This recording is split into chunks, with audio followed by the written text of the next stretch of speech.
9 रंगाच्या 9 साड्या माझ्या आईला कधी भेटल्याच नाही.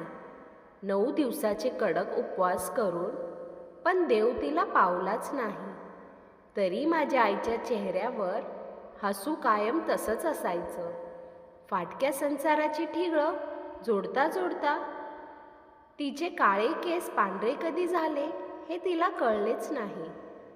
आयुष्यात खूप सारे दुःखाची वादळे तिने एकटीने झेलली, पण माझी ही खंबीर आई कधी कोणापुढे झुकली नाही व रडली तर अजिबातच नाही.